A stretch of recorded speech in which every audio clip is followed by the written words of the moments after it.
Guys, gusto nyo bang malaman kung nagloloko ang inyong boyfriend, ang inyong jowa o ang inyong asawa o mister? Ito na guys, ang chance natin para mahuli po natin kung sino yung mga jowa o mga kabit ng inyong pong mga asawa. Punta lang kayo dito sa inyong Facebook, open po ninyo. And then, dito po tayo sa settings. Punta po kayo dito sa tatlong tuldok na nasa o tatlong guhit na nasa taas ng inyo pong Facebook. And then, punta kayo dito sa settings. Ayan, hanapin po ninyo. Kapag nasa settings na kayo dito, puntahan nyo po itong stories. Ayan, ito stories po. Puntahan po ninyo itong stories.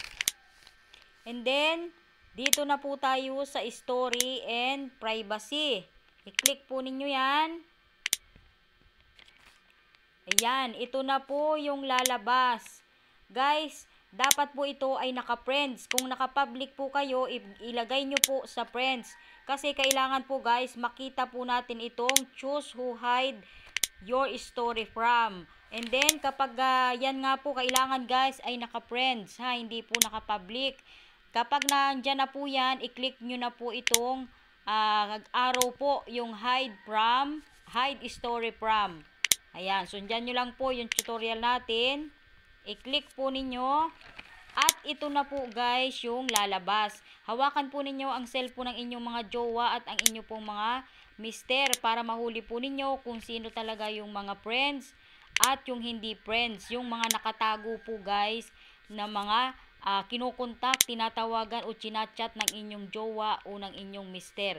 Itong nandito guys sa harap, ito po ay mga friends po niya. Lahat po ito, ayan, napakarami po nito guys. Kung ilan po yung friends ng inyo pong jowa o ng inyong mister, yan po guys, napakarami po niyan.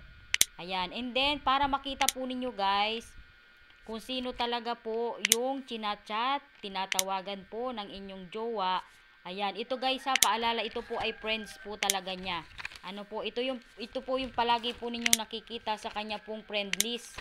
Ano po, at ito din guys, mga friend nyo din po ito, kaya talagang nandito po yan. Ngayon, makikita po natin guys kung may tinatago yung inyo pong mister o yung inyong jowa. Slide lang po ninyo guys, slide paka liwa. Ito guys, makikita po ninyo dito, ito po yung mga hindi po ninyo friends o hindi po friends ng inyong mister na palagi po niyang nakakausap. Ayan, para malaman nyo guys kung sino yung latest na kausap niya. Ito kasing nasa unahan, ito po ay matagal na. Ayan. Ito po, scroll up natin lagi, scroll up. Yung kung sino po yung pinakahuli, yung po yung present po niya na nakakausap. Ayan po. Dito po ninyo makikita kung sino po yung lagi po niyang kausap. Ang gagawin natin, i-stock po natin yan.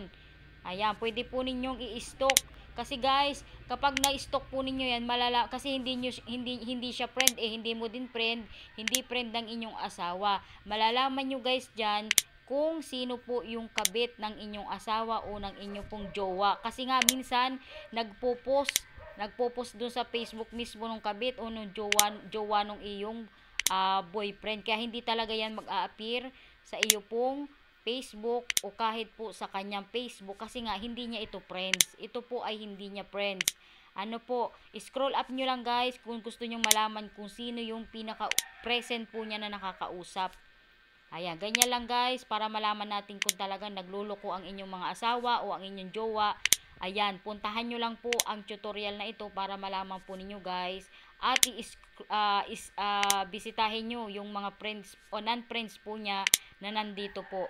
Ayan guys, mahuhuli nyo talaga kung sino po yung palaging kausap ng inyong mister o ng inyong jowa, kung sino yung kanyang kabit o kung sino yung o kung may other girl pa yung inyong mga jowa. Ganyan lang po kadali guys, kaya sundin nyo na po ang tutorial na ito. Okay po, kung may natutunan ka po sa tutorial na ito, comment down below and pa-follow, pa-subscribe na din po sa aking YouTube channel. Thank you.